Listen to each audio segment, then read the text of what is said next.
Bakit nakakulong ang inyong pastor? Paano kami magbubuto? At ang nagkanulo pa ay kasama din ninyo.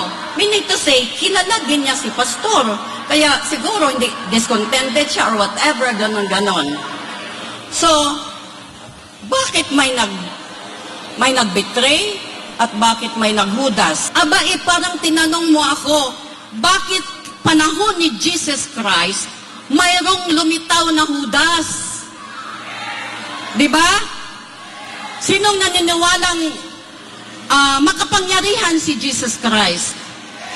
Sinong naniniwalang maganda ang teachings ni Jesus Christ? Sa 12 niya na apostoles, lahat sila nakapakinig, no? Nakapakinig ng mga fellowship ni Jesus Christ, naka-witness pa sila sa mga milagrong ginawa ni Jesus Christ. Diba? So bakit siya naging hudas? Doon sa langit, abode ng makapangyarihang Panginoon. May naglitaw nga Lucifer. Diba? Hindi ba alam ng Panginoon na lilitaw si Lucifer? Oh. So bakit, in spite sa kabutihan ng Ama, bakit lumitaw si Lucifer?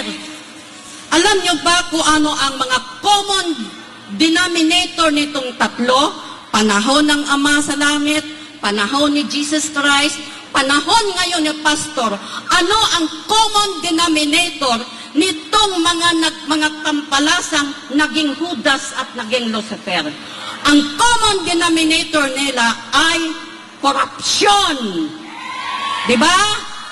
Greed. Amen. Greed. Si Lucifer, takapagbantay ng bundok ng ginto at mga precious stones na inilalaan ng Panginoong Diyos sa kanyang mga sons and daughters.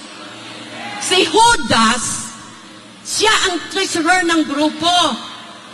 Oh, dito sa panahon ni Pastor, multitasking, wag na nating isa-isahin yon. Basta ang common denominator ng tatlong ito, sa tatlong kapanahonan na yan, greed and corruption and pride of life. Oh,